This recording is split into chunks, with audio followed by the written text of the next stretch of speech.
In the vast, sprawling expanse of 19th-century America, where the smoke of industry was beginning to mingle with the dust of the frontier, a peculiar kind of fatigue settled over the populace.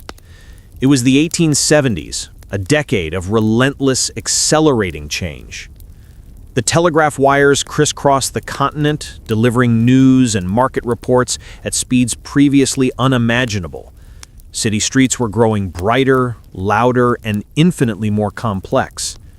This new electric speed, while thrilling to some, began to wear down the nerves of the nation's professional and educated classes, creating a widespread, fashionable affliction known simply as neurasthenia. Imagine the drawing rooms of New York or the studies of Boston, lit by flickering gaslight. The men and women inhabiting these spaces were, by all outward appearances, successful. Yet, beneath the starched collars and the carefully maintained decorum lay a profound, debilitating exhaustion. This wasn't the healthy tiredness that follows honest physical labor. This was a deeper malady, a fatigue of the spirit and, critically, of the nervous system. Doctors of the era, notably figures like Dr. George M. Beard, coined the term neurasthenia to describe this modern condition, believing the nerve force itself was being depleted by the unrelenting demands of civilization. The symptoms were numerous and often vague, but consistently centered on a failure to find rest. Patients complained of headaches that throbbed with the rhythm of a factory engine, of perpetual dyspepsia, and most frequently of insomnia, a maddening inability to switch off the racing mind once the head hit the pillow. They were too highly strung, too sensitive to noise, too worried about their social standing, their investments, and the bewildering speed of technological progress. The sound of a simple clock ticking could become an unbearable torment. Conventional cures, herbal tinctures, quiet reading, or even vigorous exercise seemed only to exacerbate the underlying anxiety. Society had created a monster of constant stimulus, and the average American body was struggling to adapt. The prevailing medical wisdom held that the cure must be as radical as the disease. The patient needed a complete, absolute detachment from the source of the stress, the city, the office, the home, and most importantly, the ticking clock of responsibility. It was in this atmosphere of nervous crisis that physicians began to look for unconventional therapies. They needed a treatment that was both a flight and a container, a space that was both moving and utterly predictable. They needed a vast, hypnotic canvas to replace the overstimulating details of daily life. They needed something that could rock the anxious mind back to a primal state of comfort, overriding the jangled nerves with a monotonous, comforting rhythm. And so, to combat the stress created by the very inventions of the industrial age, doctors turned to perhaps the most potent symbol of that age, the railroad. It seemed counterintuitive, this noisy, smoky machine, as a cure for nervous exhaustion. Yet the logic was appealingly simple. If the pace of life was too fast, they would prescribe a journey that was just fast enough to escape, yet slow enough to soothe. The tracks were already laid. All that remained was for the anxious patient to board the train and surrender to the gentle, unceasing sway. The quiet story of the railway cure was just beginning to unfold. As the 1870s progressed, the subtle affliction first identified by a handful of thoughtful physicians began to take on the characteristics of a quiet, unseen epidemic. It lacked the drama of yellow fever or cholera. No public health posters warned of its approach, yet it permeated the sophisticated classes of the eastern United States with chilling effectiveness. This was neurasthenia, and it became the definitive neurosis of the Gilded Age, earning the evocative nickname, the American nervousness. The term itself, coined by Dr. George Miller Beard, translated literally to weakness of the nerves. Dr. Beard observed that his patients Consider the 5 major stresses Beard identified as unique to modern civilization: steam power, the telegraph, the newspaper, the sciences, and the accelerated mental activity of women. Each of these factors, in Beard's view, represented a continuous, high-volume drain on the nerve cells. The telegraph, for instance, delivered news of distant disasters and market fluctuations instantaneously, meaning the mind was never allowed the slow, cushioned passage of time for information to sink in.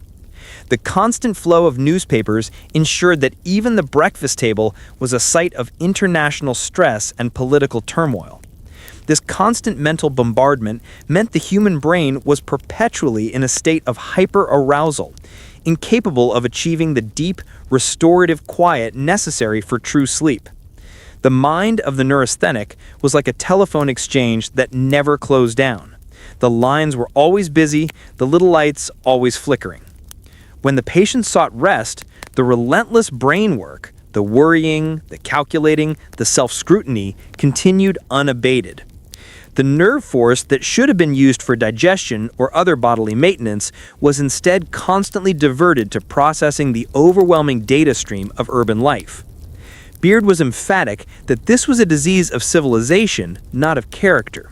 He saw his wealthy, idle patients as suffering just as much as his overworked ones, because their leisure was often filled with intense, non-physical pursuits: high society, complex financial speculation, and intellectual striving. The brain, not the muscle, was exhausted. The prescription, therefore, could not be merely a holiday. A trip to a bustling European capital or a stay in a stimulating seaside town would only present the same problems in a different setting. The treatment needed to be a deliberate, almost monotonous withdrawal, a means of tricking the oversensitized nerves into believing that the world had slowed down again. The cure had to be a powerful and sustained distraction from the pace of modern life, offering an environment where there was nothing to read, nothing to decide, and nothing to worry about. Only by completely severing the patient from the wires of the modern world could the depleted nerve force begin its slow, gentle journey of recovery. Before the soothing rhythm of the rails was deemed medicinal, many neurasthenic patients, particularly women, were subjected to a dramatically different and often controversial therapy, the rest cure. Developed and vigorously promoted by the celebrated Philadelphia physician, Dr. Silas Weir Mitchell, the rest cure was rooted in the same fundamental principle as Dr. Beard's theory. The exhausted nerves needed absolute, prolonged repose to rebuild their depleted energy. However, Mitchell's approach to achieving this rest was rigorous, authoritarian, and, to modern sensibilities, profoundly strange.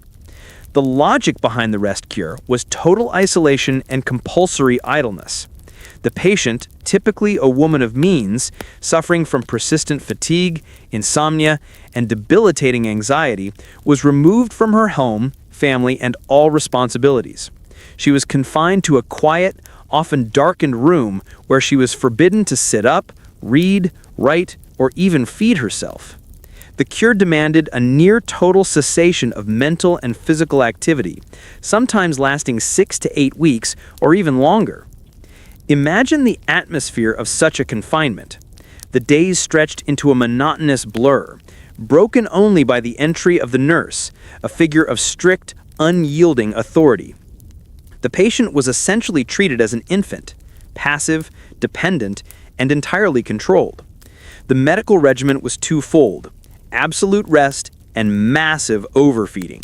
The forced diet, often including large quantities of cream and high-fat milk, was intended to build physical strength, subjected to the steady, hypnotic rhythm of the wheels clacking over the joints of the rail. This monotonous sound, click-clack, click-clack, and the gentle, persistent swaying motion of the car served as a kind of physical mantra.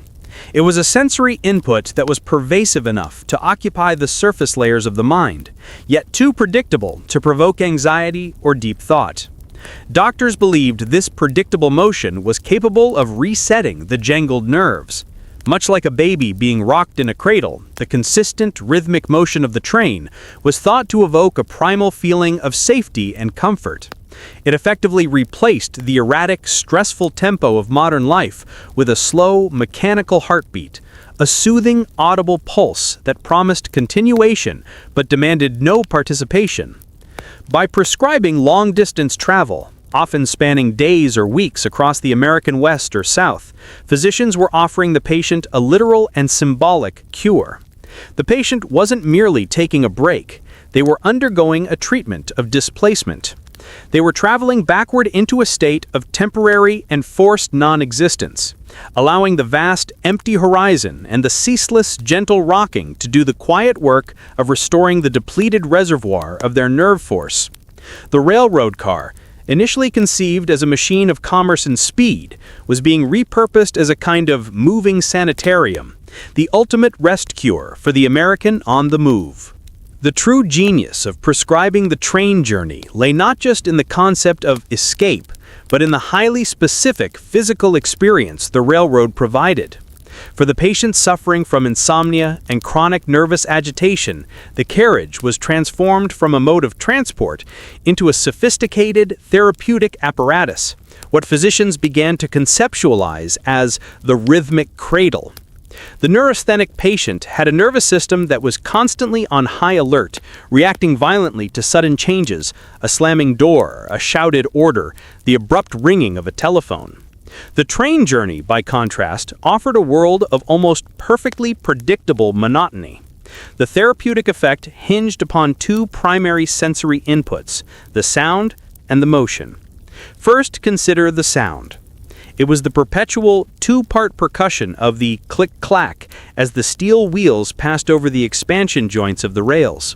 This sound was loud enough to drown out the internal chatter of the anxious mind, yet so perfectly repetitive that it became, within minutes, meaningless noise, a white noise of the Gilded Age. The brain, having registered the pattern, quickly ceased to process it as a threat or a demand, allowing the listener to sink into a state of passive auditory awareness. This auditory monotony was a balm to the city-weary ear, replacing the sharp, random stresses of urban noise with a continuous, gentle hum. Then there was the vibration and motion. The patient, reclining in the plush confines of the Pullman berth, was subjected to a constant, mild, side-to-side sway. This motion was entirely involuntary. The patient did not have to do the rocking, they simply had to receive it. The body, freed from the muscular tension of maintaining a fixed position, could finally surrender its physical defenses. This persistent, pendulum-like motion was profoundly evocative. It recalled the earliest, safest sensory experiences of life, the sway of a ship, the walk of a caretaker, or most potently, the slow, reassuring rock of an infant's cradle. In essence, the patient was being regressively treated. The controlled environment of the railway carriage offered a temporary return to a state of absolute, passive dependence.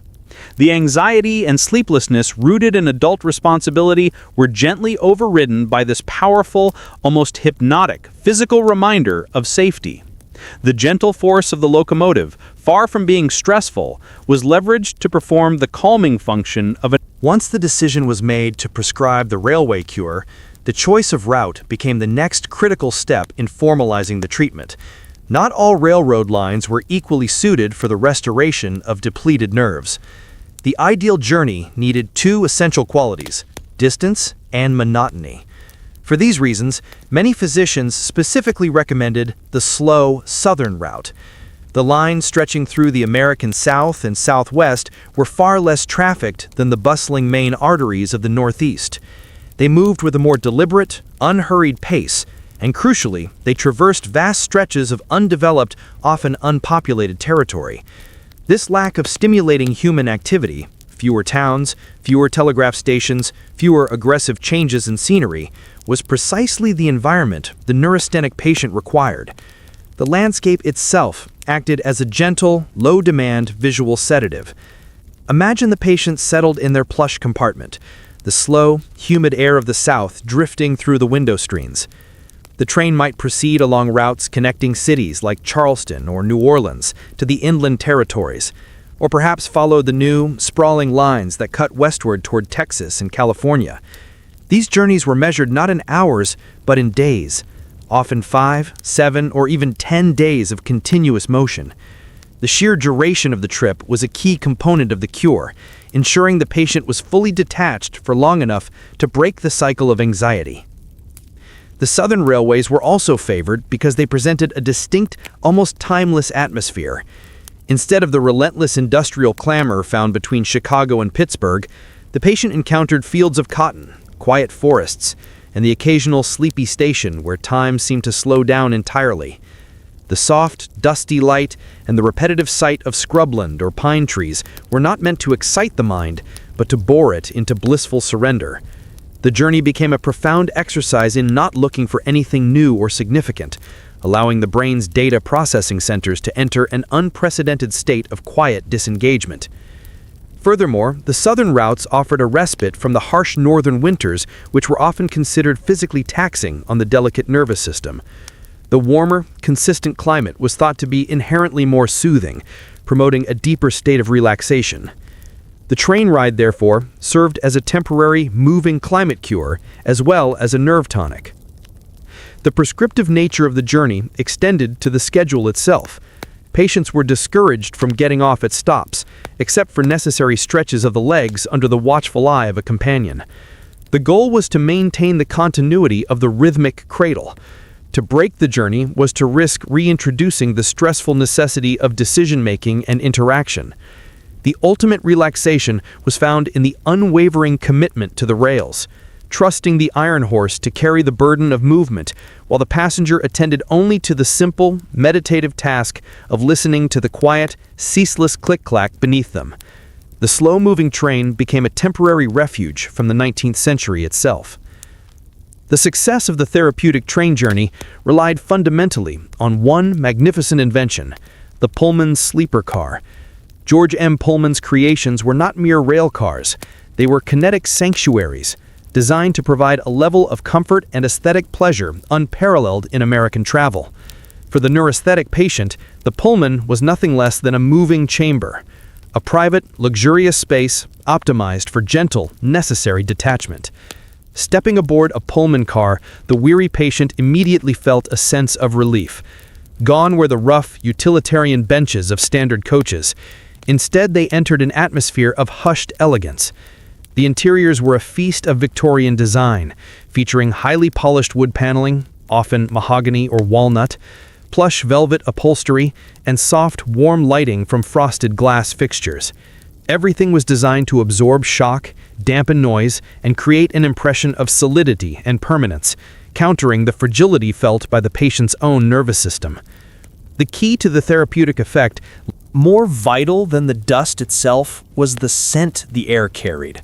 Depending on the route, the patient might inhale the dry, aromatic smell of sagebrush and desert earth, the clean, piney scent of mountain forests, or the unique, damp fragrance of the southern swamps.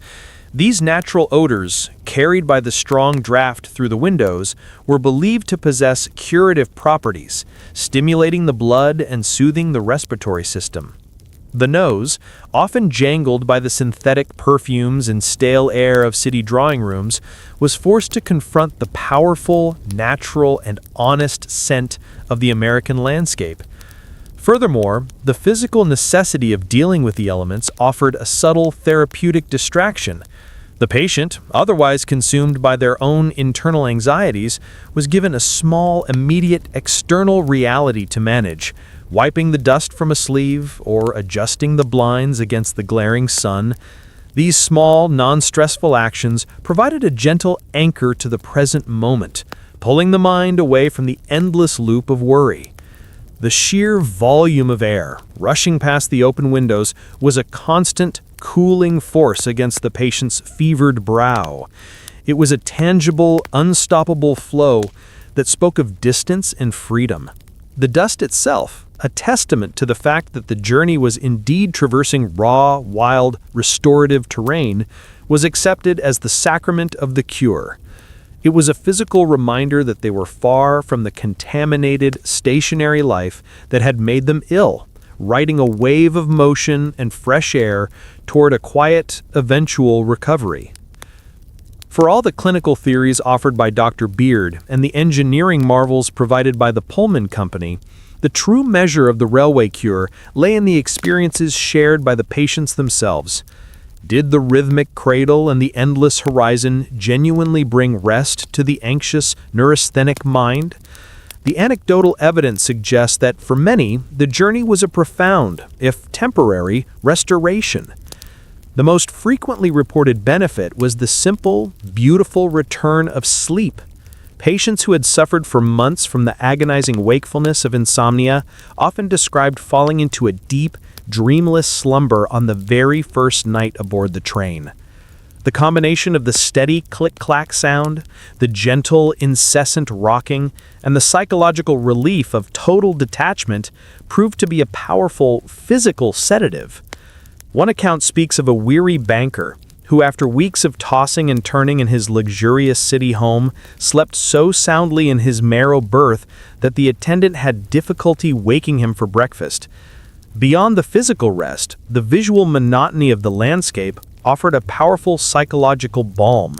The constant, slow unfolding of the horizon, the vast, empty plains, or the unwavering line of distant mountains forced the mind into a state of contemplative stillness. The scenery was too grand and too simple to provoke worry or calculation. There were no deadlines in the desert, no social obligations in the middle of the prairie. The mind, starved of complexity, found peace in the simplicity of watching a telegraph pole recede into the distance, one after the other. One patient, a writer suffering from nervous exhaustion, noted in a private journal that the train ride allowed me to look at the world without needing to fix it. This lack of responsibility, the inability to influence the direction or speed of the journey, was a crucial therapeutic component. The iron horse took on the burden of action, freeing the patient to simply be.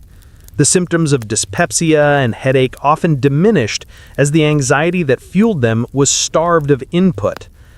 However, the accounts were not uniformly glowing. For the severely neurasthenic, the initial stages of the journey could be overwhelming. The noise, though rhythmic, was still loud, and the initial confinement could heighten feelings of panic before the rhythm took hold. Furthermore, the cure was rarely a permanent fix. Doctors understood that the railway cure was an acute treatment, a means of recharging an enforced passivity. The ultimate goal was to starve the overactive mind of intellectual stimulation, forcing it to find rest in the non-demanding spectacle of the moving landscape. These constraints became known as the rules of the cure. The first, and perhaps most vital rule, was no work. This prohibition was broad and uncompromising.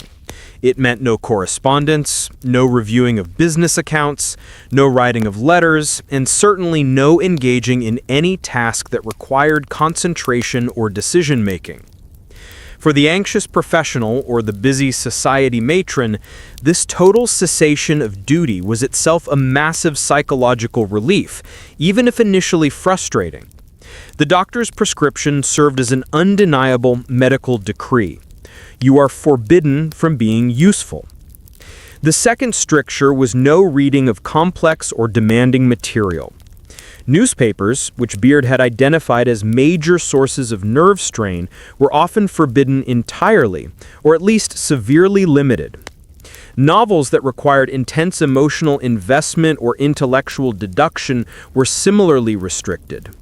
The mind was to be relieved of the burden of processing abstract symbols or following complicated narratives.